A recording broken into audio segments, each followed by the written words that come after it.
Saludos, mi nombre es Cristian Chirinos y pertenezco a la sección MA01T2P y en esta oportunidad les voy a hablar sobre las máquinas herramientas, específicamente sobre la limadora. Para saber dónde proviene el nombre máquinas herramientas, simplemente tenemos que descomponer las palabras. Por un lado, tenemos que las herramientas son objetos elaborados con el fin de facilitar la realización de una tarea mecánica. Y por otro lado, tenemos que las máquinas son el conjunto de elementos fijos y elementos móviles que a través de su enlace permiten transformar la energía que se les suministra en algún movimiento que reemplaza o complementa la actividad del hombre. Así podemos sacar una definición que sería: son máquinas estacionarias motorizadas que se utilizan para dar forma o modelar materiales sólidos, especialmente los metales. Entonces tenemos que las características son: primero, son estacionarias, además poseen un motor, un bastidor, el mecanismo y los componentes de protección. También podemos decir que el modelado del material se realiza por arranque de viruta, por corte, por estampado o incluso por electroerosión.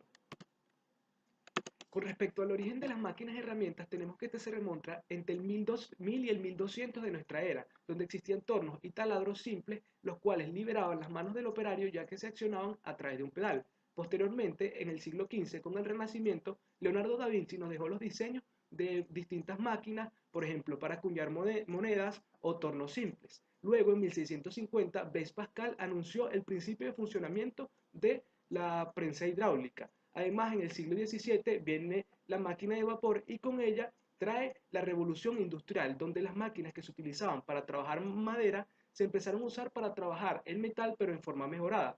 Además, existieron distintas contribuciones de algunas personas, como pongo ciertos ejemplos en este caso, y además con la Segunda Guerra Mundial viene la producción de armamento bélico, distintos materiales como la guiria, el acero rápido, y por ello podemos decir que la importancia para el hombre es que la máquina de herramientas ha permitido la estandarización de la industria y la producción en serie. Por lo tanto, todo producto manufacturado que tengamos en nuestras manos ha pasado por una máquina de herramientas.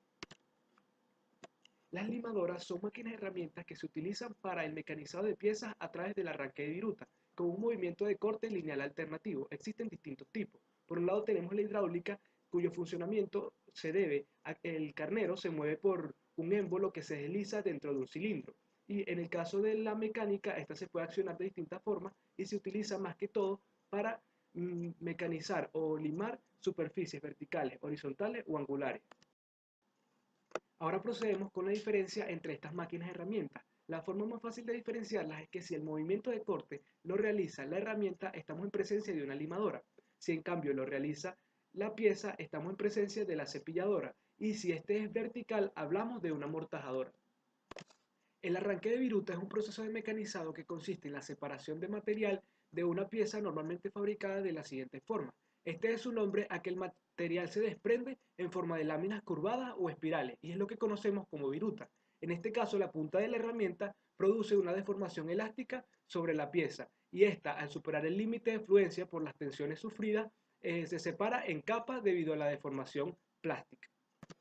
Con respecto a las operaciones mecánicas de la limadora, tenemos al planeado, al acanalado y ranurado y al perfilado como distintas formas de desbaste, al planeado final como el acabado de superficies planas y al troceado como dividir en trozos. Y entre sus usos tenemos aplanar superficies, realizar ranuras, tallar piñones y mecanizar guías de Milano.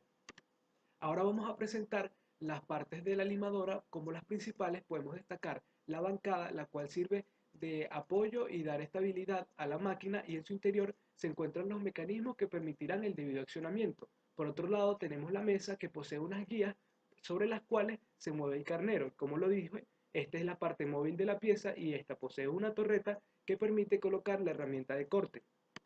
Con respecto al funcionamiento de la limadora, como había dicho anteriormente, el movimiento de corte solo lo posee la herramienta y la pieza solo tiene un movimiento transversal. Esta se puede dividir en dos fases bien diferenciadas.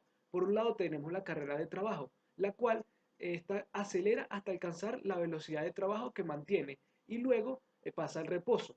Y por el otro lado tenemos la carrera de retroceso, la cual se efectúa en vacío. Esto quiere decir que en esta fase la herramienta no desprende viruta, por lo que se debe hacer en menos tiempo. Entonces se efectúa a 1,5 o 3 veces mayor velocidad que la carrera de trabajo. Esta inicia con velocidad cero, Luego alcanza una velocidad que mantiene en cierto periodo para, por último, volver al reposo. Con respecto al portaherramientas, podemos decir que este posee un conjunto de elementos que sirven para sujeción y guía de la herramienta. En el caso de la limadora, el órgano portaherramientas o cabezal recibe el movimiento de corte del torpedo y posee 5 partes principales. En la primera tenemos la placa circular o graduada, la cual es inclinable y posee guías a cola de Milano. Junto a ella está la placa rectangular y en el número 3 tenemos la placa portaherramientas orientable, la cual posee adherida a la parte número 4, que es la placa oscilante o batiente y es la que facilita el movimiento de retorno. Y por último, en el número 5 tenemos la morceta de boca abierta o estribo con tornillo de fijación y como lo dice su nombre, forman la parte de sujeción o fijación de la herramienta. Con respecto a la longitud de carrera, como podemos ver en la imagen, esta es la longitud total que recorre la herramienta de corte, es decir, lo que recorre en la carrera de avance y en la carrera de retroceso. Por lo tanto, esta debe ser mayor que el tamaño total de la pieza y para calcularla vamos a sumar todas estas longitudes que podemos ver. En este caso, L minúscula que representa el tamaño de la pieza. En LA nos representa la longitud anterior y LU la longitud ulterior. Suponiendo que estas dos estén estandarizadas en 20 milímetros LA y en 10 milímetros LU, le vamos a sumar la longitud de la pieza y eso nos va a dar como resultado la longitud de carrera que se representa con L mayúscula. En lo que concierne a la velocidad de corte, esta es la mitad de la velocidad de retroceso como habíamos hablado anteriormente.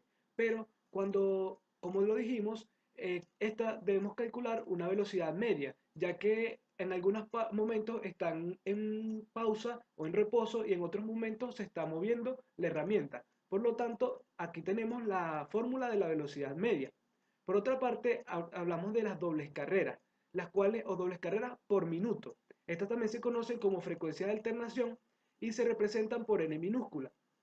Para calcularlas debemos dividir la velocidad media entre 2 veces la carrera. ¿Por qué se habla de doble carrera? Porque como dijimos anteriormente, existe la carrera de vacío cuando retrocede y la carrera de corte cuando avanza.